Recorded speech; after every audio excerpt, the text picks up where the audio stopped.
Hello, welcome back. Today, I'm going to once again embark on a video idea that is wholeheartedly and genuinely one of the most original ideas out there amongst all theme park YouTubers. I'm going to be listing my top 10 rides at Alton Towers, ranging from the likes of Nemesis, Oblivion, Galactica, Rita, and more. Which ride will be my number one at the park?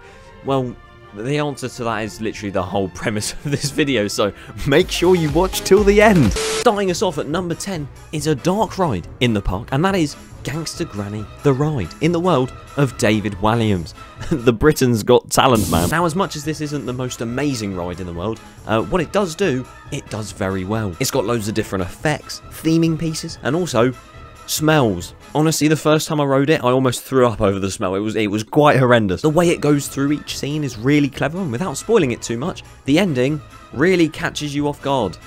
And I'm still trying to figure out how that illusion is done. Overall, it's a fun ride, and it very much fits the audience it's made for. And as does the first coaster on this list, number 9, which is Spinball Whizzer. Spinball Whizzer is a marathon spinning coaster, and it features I almost went to say it features 4 inversions then. I'd be scared if that were the case. It has a horseshoe element, another more slanted horseshoe element, about 12 brake runs, and multiple spinning moments. Funnily enough, it is a really good ride, and it's one that a lot of people who visit the park adore, and they will always go on it when they visit. And it provides a very different experience every time you ride it. And a ride that is an amazing experience in itself is number 8. Hex, the Legend of the Tower. Some people may not agree the fact that I've put this higher than Spinball Whizzer, and then others may say that it's not high enough compared to the other rides I'm going to list, but this is of course my opinion. If you want to leave yours in the comments, feel free to, but don't kill me please. Hex is honestly an incredible experience from the minute you walk into that queue line to the minute you walk out the exit. It's just a shame you can't really do that this year because it's shut 90% of the time. The story of the entire ride being related to the towers themselves and the 16th Earl of Shrewsbury has a very nice touch to it, and the multiple pre-shows really do build it up, and finishing it off with that main vault section, it's just brilliant. And at number 7 is one ride that, if you know me, you probably didn't think it would make the list, and that is Rita. I know you're sat here waiting for me to slander it, but I'm only here to be positive today. So why I don't like this ride, jokes aside, it's a decent little ride, quite short, but it does pack a punch for its duration, keeping low to the ground, but also reaching a point so high up that they had to paint it green to blend in with the trees. The launch is really good as well, and it usually sets off on that launch before the lights have even gone green, so that adds an element of surprise to it. And it also has a Speedway-esque theme, but it's been kind of overrun by the dark forest, which that area itself is also home to number 6 in my list, 13. This ride, hidden gem, my friends. Everyone seems to hate it or dislike it, but I really do love it. The outdoor section glides along quite slowly, but does have its moments of airtime. Although it's nothing where you feel like you're just going to fly out your seat or anything, but it is fun. And then obviously, the ride seems like it's going to end, but it doesn't. And I would say spoiler warning, but I mean, if you don't know what this ride does, it's been like 12 years or something, come on. The indoor drop track really catches you off guard, and then to continue on backwards afterwards, it's a very good element on the ride, especially being a world's first. Oh, and then the best part is seeing people's reactions to it when they don't know what's actually coming and it's their first time riding it, because it just never gets old. So yeah, as much as a lot of people don't rate it that highly, I do love 13. And the same goes for number 5, Galactica, the world's first B&M flying coaster, and it really does feel like you are a pigeon. It doesn't have the fastest speeds to it, the most insane elements or whatever, but it does feel much more relaxing and just really enjoyable. That portal fly through at the start is amazing, and the barrel roll and the tunnel fly throughs as well, and of course that fly to life section.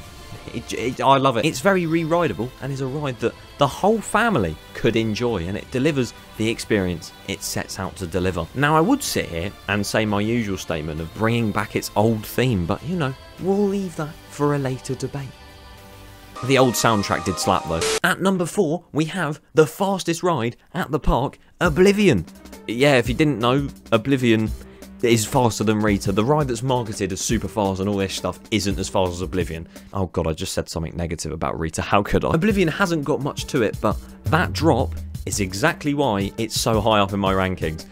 obviously, because I'm not going to sit here and say the brake run when you're sat on it for 5 minutes. That's exactly why it's number 4. That huge underground drop is just mental. Every time I go on it, even though I know it's coming, it just catches me off guard with how intense it is. And it's like nothing else we have in this country. Curving round after that drop and finishing the ride with a nice hop into the brakes. And obviously the lift hill beforehand as well. You get some really nice views off the top of it. And in fact, you can actually see number 3 on this list from the top of Oblivion, and that is the Wickerman. Wickerman is their wooden roller coaster located in, or kind of on the outskirts of, Mutiny Bay. And my god, I love this ride almost too much. It provides such a fast and thrilling experience whilst being heavily themed, and well, to add to that, it has a pre-show before the ride even begins, and it kind of takes you through the story of the Wickerman and how you're going to be burnt or something.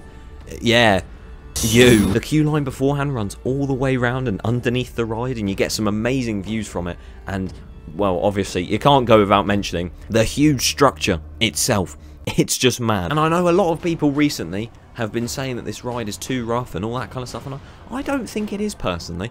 I enjoy this ride so much, and I genuinely do think it is one of the best coasters in the UK. And along with Wickerman, one of the highest rated rides in the UK also is Nemesis, with 4 inversions making its way through tunnels and trenches, banking round super quickly and keeping low to the ground. You really do feel, I've kind of got to say it, like your feet are gonna crack against the rock. The pace it has just comes out of nowhere, like it just defies physics.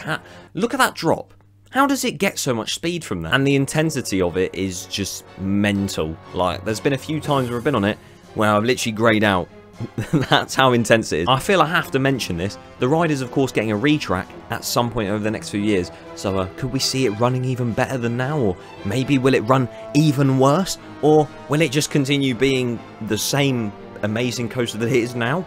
Who knows? And finally, we've reached the last hurdle. You've probably already guessed the ride that's at the number 1 spot already. At number 1 is of course the ride I'm yet to mention in this video, Spin Jam.